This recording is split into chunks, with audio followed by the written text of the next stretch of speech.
रंजित साहू सर्वप्रथम मोर समस्त प्रणाम। मोर विषय वस्तु 75 वर्ष भारतीय संविधान अधिकार कर्तव्य एवं प्रगतिर एक यात्रा। आज्ञा हाँ आज एकविंश शताब्दी रे भारत वर्ष विश्व दरबार रे छिड़ा होई एक विकसित राष्ट्र मान्यता पाइबा पई यात्रा रे रहिछि। आज आमे स्वाधीन भारतर स्वाधीन नागरिक हिसाब रे एक सर्वबृहत गणतांत्रिक राष्ट्र छत्र छाया तले रहुछे, जार मुख्य दर्पण हेछि तार संविधान। जो संविधान को केंद्र करी आजिर आलोचना चक्र। जदि भारतर इतिहास रो सेही कलंकित पृष्ठा को आमे अध्ययन करिबा तेबे अनेक संघर्षघात प्रतिघात रे परिपूर्ण सेही रक्त रंजित पृष्ठा को पाइबा। जो पृष्ठा को आड़े भारत वर्ष 1950 मसीहा जनवरी मास 26 तारिख दिन कार्यकारी कला तार दीर्घतम लिखित संविधान एवं प्रतिष्ठा कला तार स्वतंत्र परिचय आ से परिचय को अस्त्र करी आज से एकविंश शताब्दी रे पाद थोई 75 वर्ष को स्पर्श करिछि। आ 75 वर्ष भितरे ए भारतीय समाज पई ए संविधान एपरि गोटिए मंच सृष्टि करिछि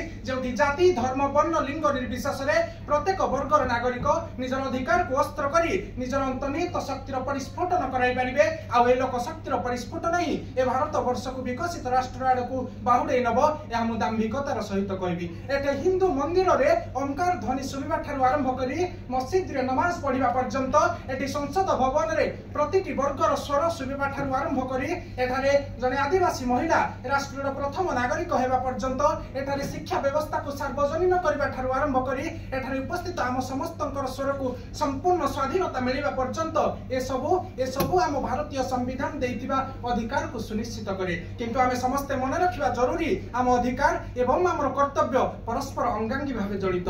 जदि स्वाधीन भाव में मत पोषण करबा आम संविधान रे लिपिबद्ध तबे सेही अधिकार को अस्त्र करी आमे अनीति दुर्नीति भ्रष्टाचार विरुद्ध रे स्वर उठेबा आम नागरिक मानकर कर्तव्य हेबा जरूरी। जदि निर्वाचन रे मतदान करिवार अधिकार आम संविधान रे वर्णित तबे सेही अधिकार को अस्त्र करी एक मुक्त एवं अबाध निर्वाचन कथा परिकल्पना करबा आम नागरिक मानकर कर्तव्य हेबा जरूरी। जदि कृषि उन्नति पाई फसल रे जल जोगाइबा आम सरकार योजना तबे सेही जलर संरक्षण निमंते प्रति क्षेत्रु हाथ उठेबा आम नागरिक मानकर कर्तव्य हेबा जरूरी। जदि सड़क सुरक्षा जीवन रक्षा पाई ट्रैफिक व्यवस्था सरकार एक आईन तबे सेही आईन को माने हेलमेट पिंदी रास्ता गाड़ी चलेबा आम नागरिक मानकर कर्तव्य हेबा जरूरी। बंधुगण आमे मन रखिबा उचित जे पर्यंत आमे कर्तव्यर सचेतनतार अभाव मध्य रे आमर अधिकार को जाहिर करि परिबा से पर्यंत आमे आमर प्रगति आनी परिबा नहीं। आ जेबे मु आपण आमे समस्ते मिसिकी सचेतनतार प्रतिटी बिंदु को स्पर्श करिबा